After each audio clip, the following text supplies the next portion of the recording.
గత వైసీపీ ప్రభుత్వం వాంటెడ్ గా మత్స్యకారులకు అందాల్సిన పథకాలను రద్దు చేసిందని రాష్ట్ర మైన్స్ అండ్ ఎక్సైజ్ శాఖ మంత్రి కొల్లు రవీంద్ర విమర్శించారు.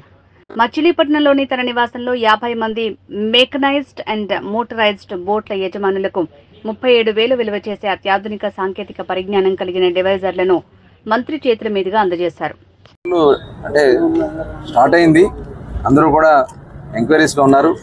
ఎలా చేసుకోవాలి, ఎక్కడ వేసుకోవాలి అనేది అందరూ కూడా ఉన్నారు. ఇప్పటికి దాదాపు 20,000 దగ్గరే అప్లికేషన్స్ కూడా తీసుకున్నారు. అట్లాగే ఇంకా వేలల్లోనే, ఇప్పుడు లక్షల్లోనే ఇది వెళ్ళేదానికి అవకాశం ఉంది.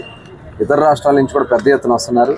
ఎందుకంటే దీని ద్వారా ఏదైతే మనం ఎక్సైజ్ డిపార్ట్మెంట్లో చేస్తున్నటువంటి ప్రక్షాళన వల్ల, అలాగే అక్కడ మనం తీసుకొస్తున్నటువంటి బ్రాండ్స్ వల్ల కానీ ప్రజల్లో మరి ఒక స్వచ్ఛమైనటువంటి అతి తక్కువ ధరకి క్వాలిటీ లిక్కర్ ఇవ్వాలని, లో ప్రైస్ క్వాలిటీ లిక్కర్ ఇవ్వాలనేది రాష్ట్ర ముఖ్యమంత్రి గారి ఆలోచన.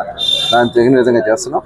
మరి దీన్ని అవకాశంగా తీసుకుని వ్యాపార రంగంలో కూడా వాళ్ళు స్థిరపడాలని చాలామంది ముందుకు వస్తున్నారు.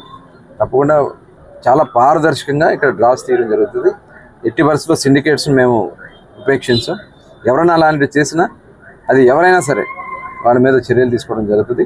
డిపార్ట్మెంట్ కూడా క్లియర్ ఇన్స్ట్రక్షన్స్ ఇచ్చాం.